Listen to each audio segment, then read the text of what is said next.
House Bill 151, an affirmative consent bill sponsored by Representative Liz Thompson and 4 others, had a rocky yet familiar trip through the Roundhouse.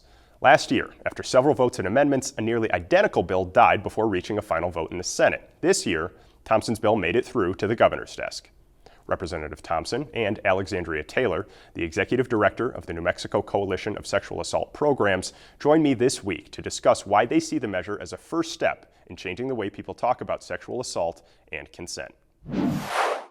State Representative Liz Thompson, Alexandria Taylor, executive director of the New Mexico Coalition of Sexual Assault Programs. Thank you so much both for being here. Thanks for having us. Now this year, House Bill 151 that you sponsored, Representative, went through several votes and amendments before legislators ultimately did vote it through. Can you explain what the final product looks like? Yeah, what the final product looks like. This year we targeted only post-secondary education. And what this bill will do is make affirmative consent the standard for sexual activity. Only yes means yes, not saying no doesn't mean yes. And an important part of it is training for college, post-secondary students around what this is and how to report and all of those kind of things. And it also really weaves in trauma-informed care so that the victim isn't re-victimized by questions or statements or whatever. So that's it in a nutshell. Okay. Now, Alexandria, I know you've been involved in this conversation for years. The bill initially included K through 12 components. I know you just said post-secondary is at college and university education is what this one applies to now. Can you describe what an affirmative consent policy would look like for elementary, middle, and high schoolers and how that differs from what is in this bill? Yeah, when we started this in 2019 with Representative Thompson, as she said, it included the K through 12 portion. And what that looked like was that an affirmative consent standard be taught in the already existing One Health unit that they take either in 8th grade or in high school. At the time that we started this, my niece was a freshman in high school. She's now a sophomore at UNM. And the young people in our lives were asking for this type of education at school to make it very clear what consent is. And so affirmative consent standard makes it clear that consent must be voluntary, must be active, must be conscious by all parties involved. And so teaching that in a K through 12 setting is what is one of our priorities at the coalition, is to prevent sexual violence from occurring at all. And so it's beginning to equip young people with the tools necessary to make those conscious and affirmative decisions about their lives. And even with, we're talking about training for 8th graders or high school, but even with preschoolers, you can teach them that no one can kiss them without asking if it's okay. No one, if you want to hold someone's hand, you should ask. So teaching even young children that their bodies are their own and no one has any control over them except themselves, essentially. Now, talking about kids as young as in preschool, kindergarten, first, second, third, do you believe that instituting these policies or starting these conversations at a younger age is important, and why? It absolutely is, because it's about healthy relationships and boundaries, right? And it's about having agency over our own lives and teaching young children to have that agency over their lives. I think in recent years, we've seen messaging and campaigns around family holiday gatherings and to give young children the option of whether to hug family members or not. And what we're saying is that you have autonomy, you get to make decisions for your lives, and you won't be forced into situations that you feel uncomfortable with. It's really necessary. Young children have that spidey sense. They have that intuition. And then we somehow in our society force children to engage in activities that they don't want to engage in, as simple as giving someone a hug that they perhaps don't want to give a hug. I always ask, I'm blessed to be a godmama to some amazing little children, and I always ask them, may I have a hug? And if they say no, I'm like, cool, right? And that is them being able to set the boundaries for their lives and what they are comfortable with from a very early age. Now, how would you address concerns from parents who might be wary of their child being introduced to these conversations? I know a lot of the conversation in a general sense moves towards sexual behavior. and I know that's what a lot of parents think of when they hear this conversation about affirmative consent. How would you allay those concerns about a situation that they feel might be out of their control as their child's being taught about this away from them? Well, one of the simple ways that I always talk about this is that when we're out at dinner and I want one of your fries or my child wants one of my fries, I've taught him not to just reach over and grab a French fry off my plate, but to ask, may I have one of your fries? And I can either say yes or no.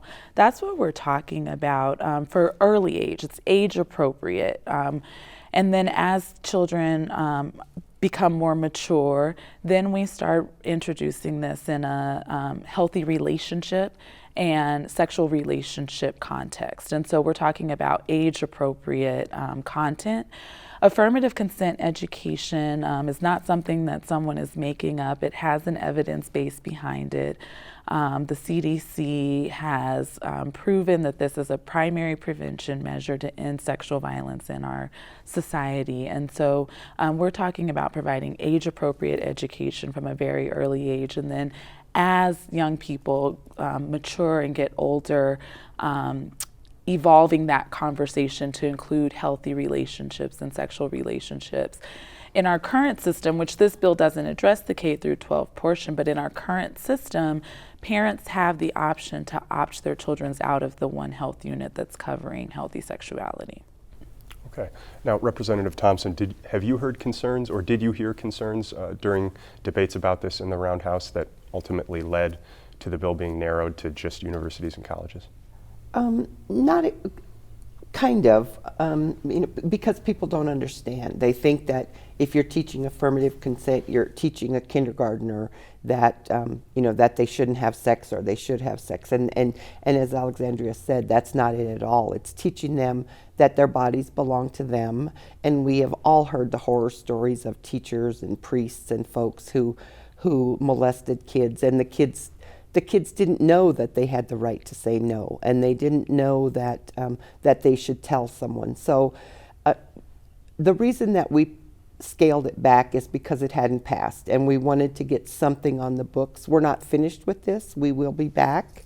And my ultimate goal, I think the whole coalition's ultimate goal, is to have this the standard for all students. And as Alexandria said, in the 8th grade or high school, towards the more sexual side of it. But even with little kids, teaching them things like don't take someone else's food without asking, don't kiss someone without asking, and if someone asks you, you can say no.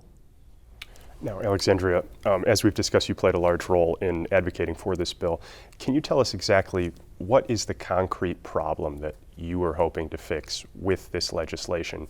And do you think that House Bill 151 solves it? I think that this is a critical first step in us setting a standard and beginning to have conversations that will shift culture. So what we have seen on our college campuses for far too long is young people entering a new stage of their life and not having clarity around essentially the rules of the game. And so what we did was build a broad coalition with Representative Thompson's leadership that represented communities of colors in New Mexico, young people, queer and trans communities, to really talk about what was your experience as you were coming up? What is your current experience on college campuses? So right now, we know that in New Mexico, 1 in 4 women, 1 in 6 boys and men will be the victims of sexual violence. And that is also included on our college campuses.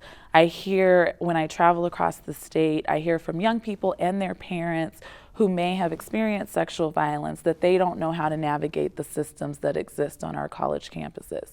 So the first part of this bill is education. It's about ensuring that everybody at our college campuses know that the standard for sexual activity is one of affirmative consent.